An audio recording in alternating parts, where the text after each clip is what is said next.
श्री राधे। पिताजी, नाक तो तब कटेगी जब नाक होगी, जब नाक ही नहीं है तो कटेगी कहाँ से? ये उत्तर था श्री करमैती बाई जी का अपने पिता श्री परशुराम जी को।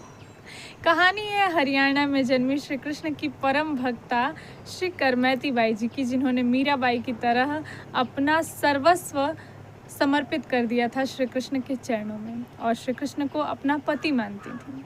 पिता राजा के राज पुरोहित थे, मान बड़ा था, सम्मान बड़ा था, प्रतिष्ठा बड़ी थी। बाल्यकाल में ही उन्होंने श्री करमैती बाई जी का विवाह संपन्न करा दिया था, लेकिन अब तो वो किशोरावस्था में आ गई थी।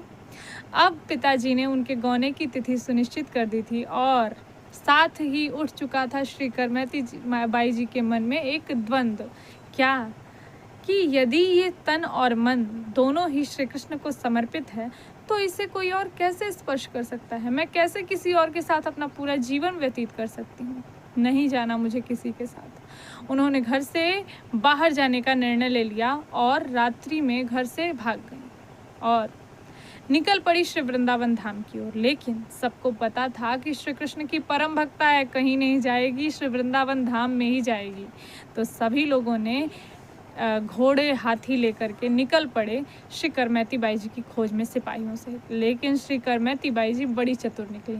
उन्होंने जैसे ही राजा के सिपाहियों को देखा, एक मरे हुए ऊंट के शरीर में शरण ले ली। 3 दिनों तक कोई उन्हें खोज नहीं पाया। तत्पश्चात नदी स्नान किया उन्होंने और अपने सारे आभूषण दान करके वैरागियों जैसा वेश बना करके और श्री वृंदावन धाम में भजन करने लगी। ऐसे में उनके पिता को बड़ी निराशा हुई कि न जाने मेरी बेटी कहाँ किस हाल में होगी। राजा ने उनके दुख को देखते हुए पुनः सेना भेजी और इस बार पिताजी उनके स्वयं जाकर के उन्हें ढूंढने लगे। अंततः एक वृक्ष के नीचे तपस्या करती हुई वो उन्हें दिखाई दी और जंगल के जितने भी भयंकर जीव थे सब उनकी मानो रक्षा कर रहे हों चारों ओर बैठकर। पिताजी को जब उन जीवों ने देखा तो वो वहाँ से इधर उधर चले गए और पिताजी ने जाकर बेटी से कहा, श्री करमैती बाई जी से, कि बेटी, तूने मेरी बड़ी जगहसाई कराई है, तूने तो मेरी नाक कटवा दी पूरे समाज में। इस पर श्री करमैती बाई जी ने कहा, पिताजी, जो श्री कृष्ण को भजते नहीं, जो श्री कृष्ण का नाम नहीं लेते, जो श्री कृष्ण से प्रेम नहीं करते, उनकी भी भला नाक होती है? नहीं होते पिताजी।